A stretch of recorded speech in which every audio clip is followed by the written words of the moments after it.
Está assim de gente esperando Deus fazer tudo. Faça a sua parte, porque a dele ele não vai fazer, ele já fez. A dele está pronta, você está entendendo? Pare de prestar atenção na vida dos outros. Gaste mais energia para investir na sua vida. Você consegue entender? Talvez a sua vida não anda porque a maior parte das suas forças é canalizada para olhar a vida do outro. Quero saber porque o outro está vencendo, eu estou a fim de vencer. Pare de se lamuriar. Chegou a hora de vencer. E não é vencer porque uma palavra saiu do altar. É vencer porque você descobriu que você em Cristo é alguém vencedor. Porque eu vou te dar uma notícia: se tu depender da torcida para os outros para ganhar, se o Davi dependesse da torcida dos outros, tinha ganho. O rei acreditava nele, os irmãos acreditavam nele, o pai acreditava nele, o exército de Israel acreditava nele, Golias acreditava nele, o exército dos filisteus acreditava nele. Quem é que acreditava em Davi? Não! Quem é que acreditava em Davi? Ele me disse: eu venci um leão e um urso. Eu venci, porque Deus foi comigo e Deus vai continuar comigo. Deixa eu falar uma coisa para você, crente. Para você chegar até aqui, quantos leões e ursos você já venceu na sua vida? Então não é esse que você está enfrentando hoje que vai te derrotar. Você vai vencer porque Deus continua onde sempre esteve. Amém? Isso. Jonas é o profeta do Senhor. Deus aparece para ele e diz para ele: vai à cidade de Nínive e prega contra ela. Era uma mensagem para um povo cujo qual Jonas não tinha nenhum apreço. Aquele é um povo violento que provavelmente vai tentar contra, ou pode tentar contra a sua vida, se ele resolver levar uma mensagem de oposição. Então ele resolve desobedecer a Deus. Ele resolve fugir. E ele foge para um porto marítimo, Jope. Compra uma passagem de um navio que vai para a Espanha, para Tarsis, e entra nesse navio. O capitão do navio não tem nada a ver com esta situação. Só que durante o processo de navegação, uma tempestade se abate sobre aquele mar. O navio está praticamente quebrando-se. O capitão do navio precisa resolver aquilo. É de responsabilidade dele o navio em si. Ele é um trabalhador, um homem honesto, decente. Que erro cometeu este capitão do navio? O barco dele recebeu um desobediente. Sabe o que aquele homem fez? Para navegar com mais facilidade, jogou a carga do navio fora. O capitão do navio perdeu o que não precisava perder, por não tirar o que precisava ser tirado. Quanto mais rápido você identificar, pedir a Deus o discernimento sobre o porquê dessa tempestade, porque às vezes ela é uma tempestade de denúncia, que vem denunciar uma pessoa, como Jonas, um relacionamento, um comportamento, alguma coisa que Deus poderia remover da sua vida, mas não vai, porque não é obrigação de Deus tirar da sua vida aquilo que você tem que ter a responsabilidade de tirar. Nós vemos uma tempestade que denuncia. Qual é o problema? É Jonas. E onde ele está? No barco do capitão. Você já parou para pensar que algumas dificuldades que você está vivendo pode ser porque alguma coisa que está na sua vida deveria sair? Mas Jonas pagou o ingresso, sim ou não? Sim ou não? Isso. E talvez não tenha sido nem tão caro, porque se você cobrar barato para entrar na sua vida, não reclame de quem está entrando. Nós temos que aprender a identificar. Essa é uma tempestade importantíssima. Ela vem denunciar: tem alguém aí dentro que não deveria estar. Tem alguém na tua família, tem alguém na tua casa. Então eu não sei o que você está atravessando, mas se você está em meio a uma tempestade, pergunte a Deus: tem alguma coisa na minha vida que eu tenho que jogar fora? E você sabe o que é mais sensacional? É que Jonas disse para o capitão do navio: essa tempestade é culpa minha, sim ou não? Mas o Jonas pulou? Não. O que o Jonas disse para o capitão? Me jogue fora. O problema não vai embora sozinho, né? Você é que tem que dizer: vai embora. E às vezes o problema pode ser muito simples. Pode ser um filho dormindo no quarto do casal, acabando com a intimidade dele. Seu filho não vai sair da cama, santo. Você que pega, a vez para passar a mão na mulher, tem que fazer uma ponte aérea. Que Deus te dê discernimento para localizar seu Jonas. E se achou, não fica com pena não. Joga fora. Que a tempestade passa e você segue. E naquele dia, sendo já tarde, disse-lhes: passemos para outra margem. Eles, deixando a multidão, levaram consigo, como estava no barco, e havia também com ele outros barquinhos. E levantou-se um grande temporal de vento, de maneira que as ondas subiam sobre o barco, e ele já quase se enchia. E ele estava deitado na popa do barco, sob a almofada, e despertaram, dizendo: mestre, mestre, não te dá que pereçamos? E ele, despertando, disse ao vento: cala-te. Disse o mar: aquieta-te. O vento se aquietou, e houve grande bonança. E disse: por que sois tão tímidos? Ainda não tendes fé? E sentiram um grande temor, e diziam uns aos outros: mas quem é este que até o vento e o mar lhe obedecem? Olha para mim aqui. Os discípulos estão lá no barco, sim ou não? Jesus falou: entra no barco comigo. Eles foram? Sim ou não? Os discípulos falaram: entra no barco, vamos lá para o outro lado, vamos comigo. Eles foram ou não foram? Eles estão obedecendo ou não? Então o que é que um crente espera que aconteça com ele quando ele está obedecendo? Vai dar tudo certo se a gente colocar. Mas não é assim não. O problema, a crise também vem para os obedientes.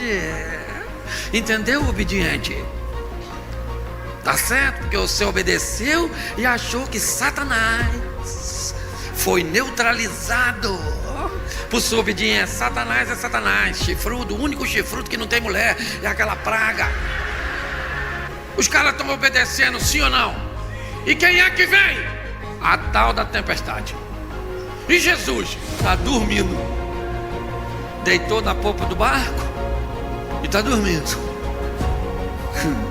E lá vem a tempestade, e lá vem a tempestade, e sacode o barco daqui, sacode dali, a água começa a entrar, e Jesus dormindo. De repente alguém foi lá acordar Jesus e falou: Senhor, acorda aí, Jesus, nós vamos morrer. Isso. Entendeu, Aquaman?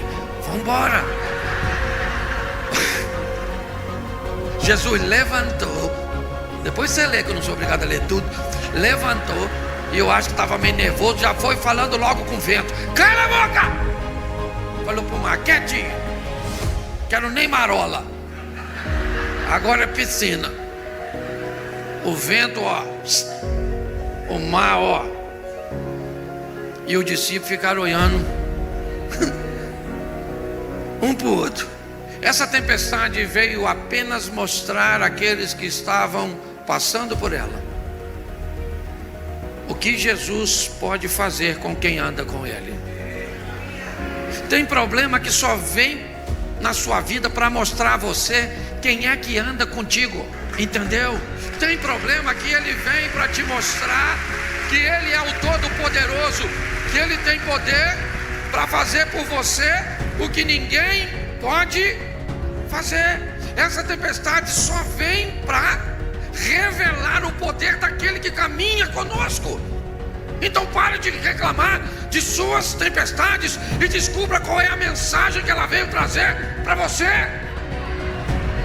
Logo ordenou Jesus que o seu discípulo entrasse no barco e fossem adiante dele para outra, enquanto ele falou para o discípulo: vão vocês, que eu vou depois. Depois como? Se tinha um barco só. Os caras falaram: agora que nós morremos. Da outra vez, se afundasse para nós, afundava para ele também, mas dessa vez ele nem vai, né? Era lá para 3 e pouca da manhã, os discípulos, olho regalado. O que eles olham lá na frente e vê? Uma pessoa andando em cima da água, tu acredita? Literalmente, tirando onda. Vem ele cantando Roberto Carlos. imagino eu, irmão. Esse cara sou eu. Isso, não é ele. Os caras tudo lá com medo, sim ou não? Sim ou não? Barco, vento forte, contrário, onda querendo entrar. E ele vai andando. Quando alguém viu, aí não aguentou, gritou: fantasma, bombordo. Ninguém correu. Ninguém correu, não tinha para onde correr, estava no mar. Aquela gritaria, socorro, fantasma, e não tinha mulher não, só macho. Uma gritaria, um escândalo, socorro, socorro, um fantasma está se aproximando. E Jesus lá do lado de fora falou: ô, fantasma o quê, rapaz? Falei que vinha. Pedro chega na beirada, falou assim: olha só o que ele perguntou para o indivíduo que está andando em cima d'água. É o senhor mesmo? Ele não tem nem certeza. Vai que fosse fake. Aí, se é o senhor, manda eu ir aí, pô. Ah, queria andar em cima d'água, sempre quis. Manda eu ir aí, pô. 12 homens dentro do barco, sim ou não? Um homem disse: se é o senhor, eu quero ir aí onde o senhor está. Eu quero. Qual era o local mais seguro naquela ocasião? Se você estivesse lá, onde você ficaria? Seja franco. Pois é, todo mundo quer viver o incrível, sensacional, mas ninguém quer sair do barco. Todo mundo quer fazer o que todo mundo faz, mas quer ter resultado diferente. Não é assim que funciona. Se você quer ter um resultado que ninguém nunca teve, está na hora de você fazer algo que ninguém nunca fez. Pedro diz: eu quero ir aí. O que é que Jesus disse? Palhaçada é essa, Pedro? Vim aqui. Ah, já estou chegando. Fica aí. Foi isso que Jesus falou? Jesus falou o que para Pedro? Bem, camarada, porque tem tempestade que só vem para provocar em você decisões que você nunca foi capaz de tomar em ambiente normal e comum. Pode notar, as grandes mudanças da sua vida sempre foram precedidas por situações difíceis. Você só se tornou quem você é hoje de verdade por causa das coisas desafiadoras que você venceu. Jesus disse para Pedro: vem! E aí eu te faço uma pergunta que eu quero que você seja honesto. Pedro vai sair do barco, sim ou não? E você acha que os 11 homens que ficaram dentro do barco estavam torcendo para dar certo? E lá vai ele andando em cima d'água, sim ou não? Sim ou não? Isso aí. Quem estava dentro do barco estava fazendo o quê? Torcendo. Afunda, afunda. Por quê? Porque quem não sai do barco detesta ver você saindo. Quem não faz nada diferente detesta ver você fazendo.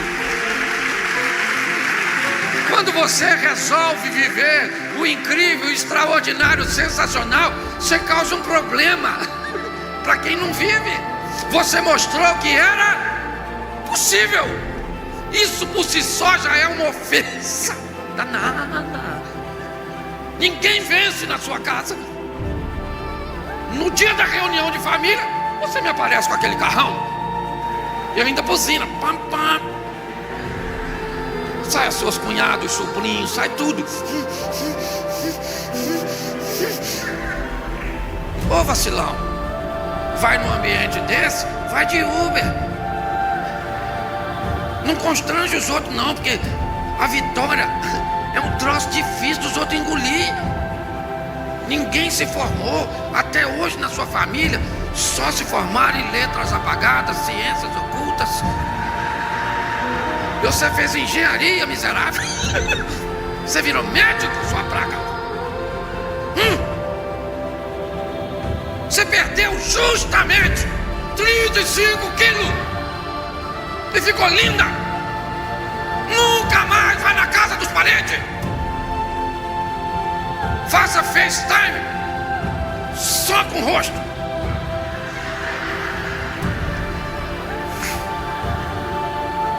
rindo, mas é terrível. O pessoal, afunda. E Pedro.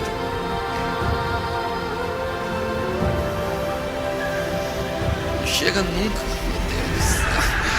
Lógico que ele não estava lá andando igual Jesus. Claro que não, ele era um ser humano. Quando que ele está quase chegando, sabe o que Pedro falou para ele?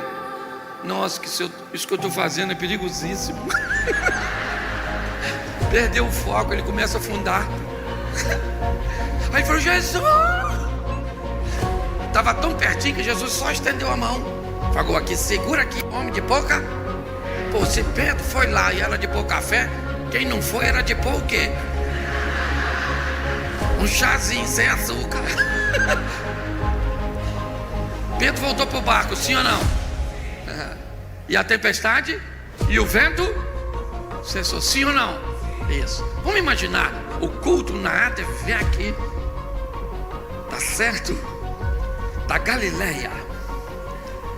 Depois desse episódio. E os 11 levantam e falam assim, olha, nós aqui, quase morremos. A tempestade terrível. Tudo escuro. Mas graças a Deus deu tudo certo.